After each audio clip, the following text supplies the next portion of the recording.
आज के गणतंत्र दिवस की हार्दिक शुभकामनाएं। और आज मैं आगे लो। आज के कार्यक्रम में मारवाड़ी की रंग बिरंगी संस्कृति के बारे में आपको कुछ हास्यवर्धक बातों से लाभान्वित कराऊंगा। तो सर्वप्रथम मैं आपको पगड़ी के बारे में कुछ विशेष बातें बताना चाहता हूँ। तो पगड़ी एक ऐसी चीज है जो हमारे सिर पे पहनी जाती है और बहुत ही काम की चीज है। तो एक बार मैं दिल्ली गया तो मेरे सिर पे पगड़ी पहनी हुई थी और लाल पगड़ी। जो ही मैं दिल्ली में प्रवेश किया तो मेरे सिर पे लाल पगड़ी पहन के देखा तो वहां पे ट्रैफिक पुलिस वालों ने मुझे रोक लिया था और बोला, भाई जी आप लाल बत्ती लगा के क्यों घूम रहे हो? तो मैंने बताया ये लाल बत्ती नहीं है, ये पगड़ी है। पगड़ी बोले तो साफा। तो बोला व्हाट इज मीन साफा? तो मैंने पगड़ी की परिभाषा बताई, उसे आप ध्यान से सुनो। मैंने बताया एंटी थर्मल लू स्कैनर लट प्रोटेक्टर लाइट वेट हेलमेट है ये। तो उसको समझ में नहीं है। एक बार बोले वापस सुनाओ। तो मैंने कहा एंटी थर्मल लू स्कैनर लट प्रोटेक्टर लाइट वेट हेलमेट है। तो उन्होंने बताया कि और ये क्या काम आती है? तो मैंने बताया इसे गोल करके रोल करके और खोल करके किस भी काम में ले सकते हो। तो बोला फॉर एग्जाम्पल। तो मैंने दिखाया कि इसे गोल करके तकिया और रोल करके रस्सी और खोल करके चादर बना सकते हैं। और तो और क्या, इसे जब हम छोला बनाते हैं तो थैला बन जाता है और सिर पे लगते ही आदमी मारवाड़ का छेला बन जाता है। और यह एक फेंटा है। फेंटा क्या फैंटेसी है? इसके लगने से आदमी की बदसूरती आदि हो जाती है। और तो और क्या हरिराम जी, इस साइन बोर्ड के लगने से कहीं गंजों की शादी हो जाती है। तो इसी प्रकार हाँ तालियों में कंजूसी मत आउन दो। तो एक बार कोई आदमी पगड़ी पहना हुआ था और बस में जो ही चढ़ा तो देखा सीट पे कुछ रुमाल रखा हुआ था, किसी का तौलिया रखा हुआ था। तो बैठा तो भाई जी क्या मेरी सीट तो पहला पर्सनल फिक्स की उड़ी है। क्या भाई तेरी क्यों हुई? क्या वो मेरो के मेलुड है सिंह वास्ते, सीट तो मेरी है। तो वन आदमी के दिमाग लगे और नीचे उतरियो, आप साफा उतारियो और पूरी वस्त्र लपेट दियो और बोलियो आप नीचे उतरो, आ बस तो मेरी है। और मारवाड़ी आदमी क्या है, बहुत मतलब इंटेलिजेंट होता है। इंटेलिजेंट क्या, वो बहुत ही कबाड़ी आदमी होता है। तो मारवाड़ी शैली में अंदर क्या है कि भाषा रंग बिरंगी है। तो अजमेर साइड की कोई लड़की का विवाह हुआ तो वो ससुराल आ गई। तो ससुराल आई तो वहां पे साफ सफाई करनी थी। तो वो अपनी भाषा के अंदर बोले कि सासू सोपड़ो लगा दूंगे। तो सासू बोलियो कहीं लगावे तू, अजय आई नहीं आई के लगाओ ढूंगी। उन्हीं प्रकार थोड़ी दे दो भाई दिन हो गए ना, चलो चौको तो करना जरूरी है। तो वाणी भाषा अलग रंग बिरंगी भाषा है। तो सुबह दिन उगते ही क्या सासू जी लांपो लगा दूंगे। बहुत ही खूब, शानदार भैया।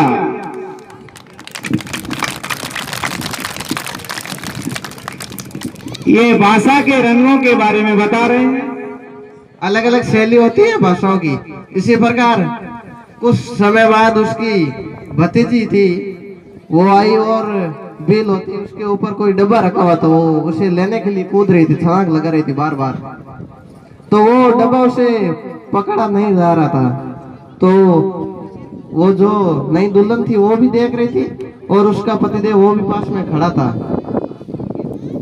तो वो उछल कूद कर ही रही थी।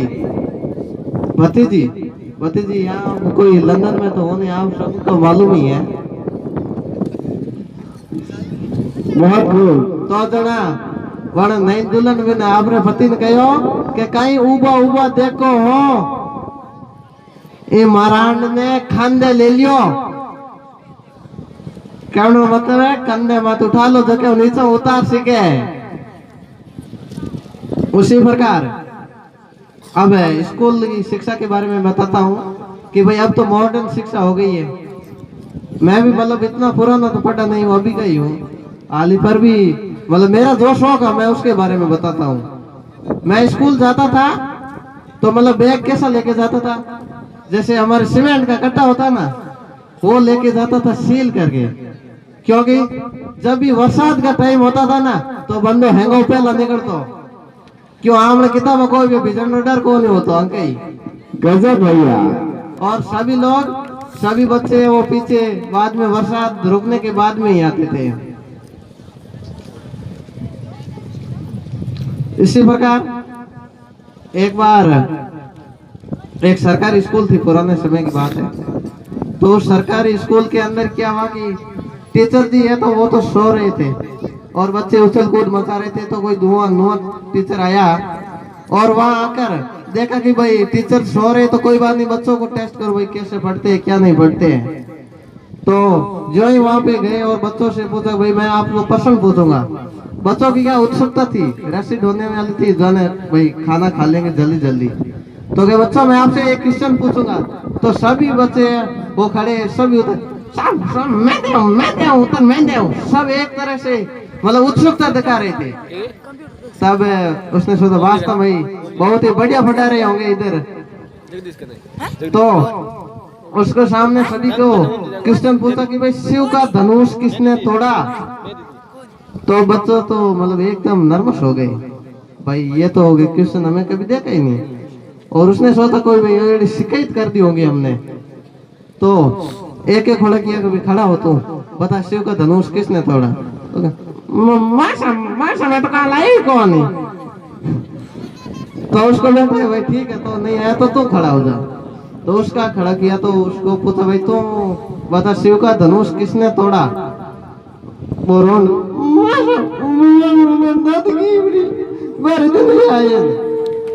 इस तरह से तो तीसरे का सभी की यही उत्तर निकल रहे थे। तो भाई टीचर के पास गए, बताओ भाई क्या पढ़ा रहे हो क्या नहीं पढ़ा रहे। टीचर भी नींद में जाते ही पूछा सर आप क्या पढ़ाते हो। यार पढ़ा उनका आप देख लो टाबन घना ही पढ़ा हुआ। तो गए एक क्वेश्चन पूछा उसका उत्तर नहीं आ रहा है, कहीं पूछ लियो गए। पूछ रहे हैं शिव का धनुष किसने तोड़ा। वहां कहीं कौन टाबर है वो तोड़ दियो है कि कौन गलती में। बहुत ही शानदार। अब टीचर है वो खुद ही मतलब एक बार नींद में था ना, अब कोई मतलब जवाब नहीं दे सकता है। तो इस प्रकार उसने भी उत्तर दे दिया। तो बोला बहुत खूब भाई बहुत पढ़ाई हो रही है यहाँ पे। तो उसके बाद भाई जोरदार तालियां बजाओ, इनको जोधपुर तक की वापस यात्रा करनी है। आपके तालियों के जोर से ही ये जोधपुर पहुंच पाएंगे। हाँ भगवान आपने सब चीज दी है, सब काम करने दिए। हाथ दिया तो ताड़ी बजाने दी है, पैर दिया तो बैठने नहीं दी है। ठीक है। तो मैं एक बार स्कूल की बात बताता हूँ। तो स्कूल में मैं मतलब सर्वाधिक ठोट में ही था, ये बताने की बात है। वैसे तो मेरे 12th में 80% क्रॉस है, पर मैं बता रहा हूँ क्योंकि एग्जाम्पल किसी के ऊपर लेना नहीं चाहिए। तो स्कूल में मतलब मैं 5वीं क्लास में भी 5 बार क्लासमेट रह चुका हूँ, क्योंकि मैं सिर्फ 5वीं क्लास में ही बायोलॉजी ले ली थी, क्योंकि मुझे सामाजिक संस्कार इंग्लिश हिंदी तो आती नहीं थी। इस कारण नैतिक शिक्षा वाले टीचर है मेरे से मतलब सिगरेट मंगवाते थे। और हमारे प्रिंसिपल साहब थे वो भी वही गुटखे का काम आता, मेरा टेंडर लिया हुआ था। तो बाकी टीचर मेरे से चिढ़ते थे क्योंकि मैं उसके करीब ज्यादा था। तो एक दिन एक टीचर आया और मुझसे पूछा भाई मैं तेरे से क्वेश्चन पूछूंगा। मैंने बोला भाई बोलो क्या पूछोगे। तो वो पूछा कि बताओ दूध को दही में बदलने वाले जीवाणु को क्या कहते हैं। तो मैंने उत्तर दिया सर दूध को दही में बदलने वाले जीवाणु को क्या कहते हैं। ये तो क्वेश्चन पूछा। तो मैंने कहा सर जी क्वेश्चन दूसरा करो ये गलत है। तो बोला गलत आप किस कारण कहते हो। तो मैंने कहा दूध को दही में बदलने वाले जीवाणु नहीं उसे जावण कहते हैं। तो अब टीचर जी तो मेरी इज्जत लेने के लिए तुले हुए थे। तो फिर उसने अगला क्वेश्चन पूछ ही लिया। अगला क्वेश्चन में बताया कि पदार्थ कितने अवस्थाओं में पाया जाता है। साइंस का क्वेश्चन। अब मैं भी हड़बड़ा गया, तो मैंने जैसे तैसे एक उत्तर दिया कि भाई ठोस, द्रव और गैस 3 अवस्थाओं में पाए जाते हैं। तो बताया फॉर एग्जाम्पल। तो मैंने कहा डोंट वरी, ठोस, द्रव और गैस है, इसका मैं एग्जाम्पल बता दूं। दाल दाल दाल। तो ये कैसे हुआ? मैंने कहा जब पापा जी बाजार से दाल खरीद के लाते हैं तो वो ठोस होती है, और मम्मी जी जब इसे बनाती हैं तो द्रव होती है, और जब दादाजी खाते हैं तो उसके पेट में गैस बनती है। मैंने एकदम तीनों ही क्वेश्चन दे दिए, तो भी फिर भी टीचर नहीं माने कि भाई अगला क्वेश्चन पूछते हैं। तो उन्होंने पूछा भाई गैसों का संगठन क्या है वो बताओ, कितने कितने परसेंट संगठन मतलब गैसें हमारे वातावरण में है। तो मैंने कहा सर जी ये क्वेश्चन आज क्लास में मत करवाओ, क्योंकि इसी कारण पिछली कक्षा में गुरुजी चोट खाकर आए हैं, क्योंकि क्लास में 5-7 लड़के मोट खाकर आए हैं। आज गैसों का संगठन बिगड़ा हुआ है। क्या बात है, शानदार। तो एक बार पुनः जोरदार तालियां इस युवा हास्य कलाकार के लिए। तो फिर मेरी इज्जत लेने पे तुले हुए थे। अब भाई मैं कैसे रोक सकता हूँ सर, आज मैं इतना ही दूंगा। तो अगला पर्सन बोला तुझे संस्कृत में पूछना पड़ेगा। मैंने कहा सर जी पूछो।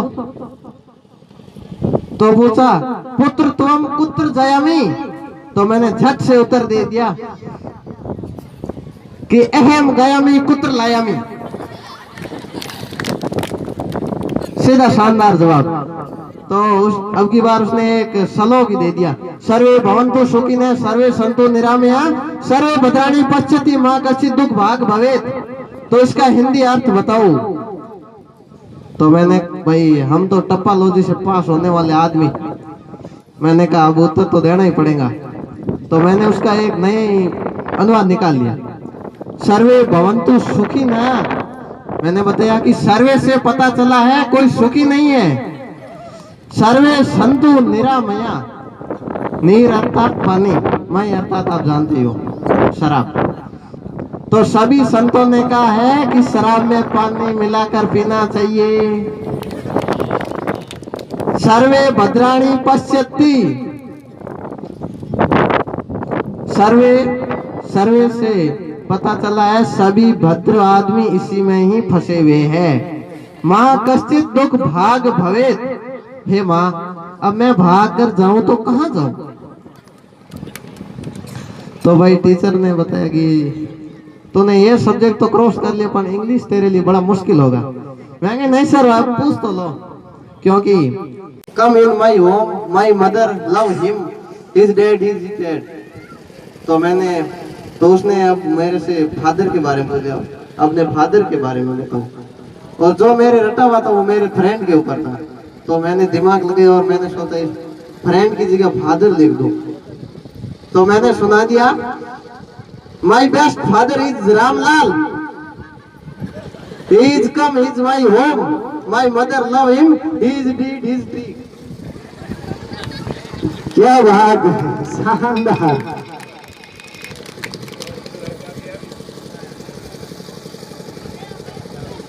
बेस्ट का मतलब सबसे अच्छा, और फादर तो एक ही होता है, सबसे अच्छा कौन? अब हमारे भाई मारवाड़ का एरिया, इसमें क्या है कि गाल का वो तो प्रचलन होता है कि गीत गीत में भी गाल दी जाती है। कोई विवाह हो कहीं पर हो, जो ही मतलब सगा संबंधी आकर खाने के लिए बैठते हैं तो मतलब गाली का रिवाज है। तो एक बार कोई आकर जो ही बैठे तो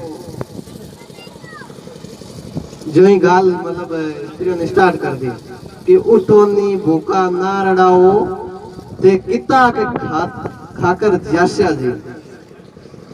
तो अब उसने सोचा कि 2-3 लोग हैं क्या, उसको मतलब गाल के बारे में पूरा नॉलेज तो था नहीं, तो उसने मतलब स्त्रियों के बारे में ही वापस कर दिया, वाई मिस्री तुम कट पसरी।